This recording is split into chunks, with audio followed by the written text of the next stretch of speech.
Hello again. This video I wanted to answer two questions that a lot of my clients ask me. It's usually how I meditate. The first would be, I feel like we are in meditative state a lot. The alpha brain waves that I use in my regressive hypnosis sessions that people go into or I go under myself if they don't want to try themselves. We're in that state most of the time. I mean, we drive the car, we just start getting some images, some pictures in our head, or we just do it on autopilot, and that's pretty much the meditative state. So you don't necessarily have to sit on the beach with the fingers like this, like they always show, and close your eyes and meditate that way. No, I mean, you can just sit on the grass and stare at the butterfly on the beautiful flower, or look at the leaves and how the wind moves them. The movement of the leaves would put you into trance. You can lay down, close your eyes when it's cold outside and you're at home, and just go into this relaxed state as if you were getting ready for sleep at night. So it doesn't matter, you can go into trance anytime you want, really. And the more you practice just calm observation of your inner self, the more and the easier it would happen to you. Like I started with my journey of being a telepath with induction, and then I realized I don't need any induction. At this point, I just close my eyes and start seeing images. So it became very easy to me.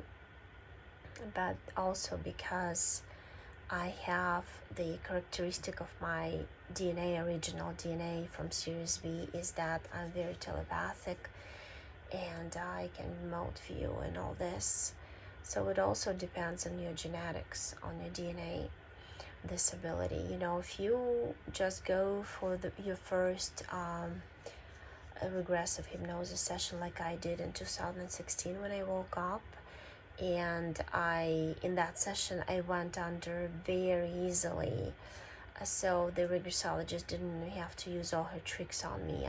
She just counted to 10 and I was already in trance. So they just gave me a hint, that made me understand that I'm very easy to hypnotize myself, because any hypnosis is self-hypnosis. You basically believe in your ability to be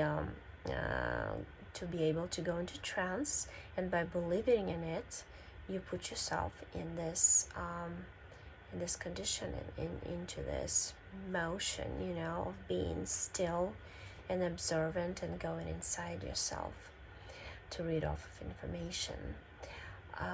So I guess I answered that question about meditation. And the second question I usually get is whether I eat meat or what I eat.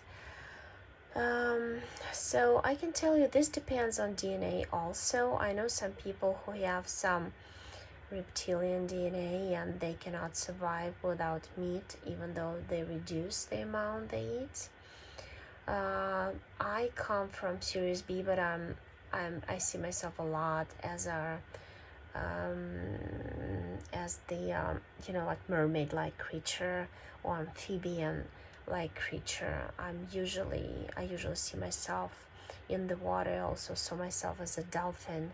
So I gravitate towards, since I was born, I would refuse eating meat, even though I grew up in Ukraine, which people consume a lot of meat in our country. But I will always refuse because I never liked the taste, I never liked it, and I always understood.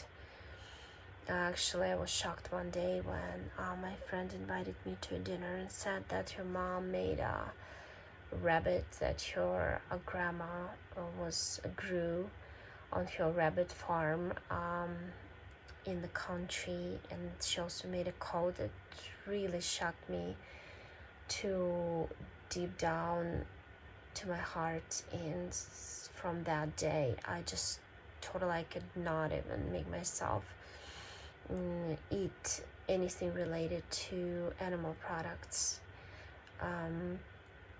So it just depends, it depends on your DNA, depends on your origin.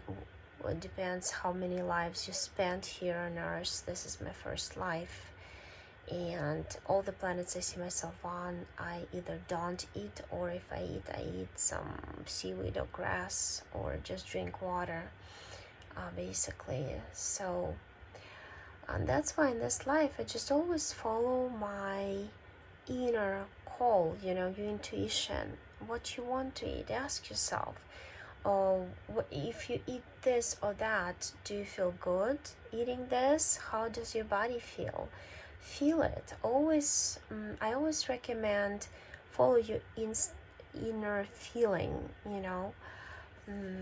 So if you feel light and joyful and happy after eating a salad, then eat salads.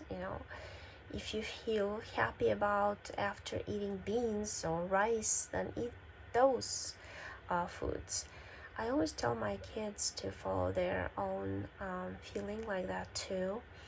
And like in my case, my daughters, they've never tried meat. They don't even know how it tastes. They always refused it since birth, even though my husband does eat it and his family, his parents do eat it. But they would never even want to try to taste it. My son, who is 9 now, he ate it until since he was 6.5. At 6.5, he came up to me and told me, I decided, Mom, as you always tell me, to make my own decisions and to be responsible for my decisions. That's what I always tell kids. He said, I just decided, and I came to my own realization that meat is animals and animals are our friends, and I love our friends. So that way I cannot, with this knowledge, I cannot eat it. And he feels totally fine. We eat a lot of nuts, beans, green cabbage family, all the vegetables, mostly vegetables. I eat mostly raw foods, especially when it's warm outside. I just feel very energetic after eating a salad in the morning and continuing with raw veggies throughout the day. But if I want hummus, which is cooked, I do eat it. If I want something cooked in the winter, I do eat it. So I just follow myself. I don't put myself on the limits of, I don't like this terms and conditions of, I'm vegan, I'm a vegetarian, this is bad, this is good to eat. I don't like the rules. Since birth, I felt that this construct was artificial, and I felt that I was against all the rules and all these classifications. Like you basically classify yourself as a vegetarian or as a vegan.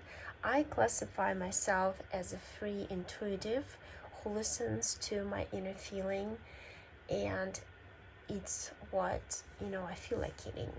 So basically that's what I like to do. Just always make my own decisions, take responsibility myself for my own decisions.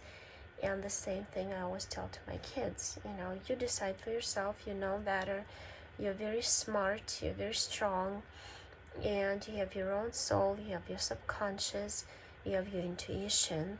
Listen to that intuition. What is right for you. Don't take advice just because a teacher gave you this advice. You are small, but that's just your body. You're huge, big, very smart and authentic, wise soul in a small human body. That's what I tell to my kids. Listen to yourself, question everything you're told, and do what your heart tells you to do. So with that, I just wanted to end this video. Very short, but those are two main questions people always ask me, and I wanted to answer them. So thanks for listening. Bye.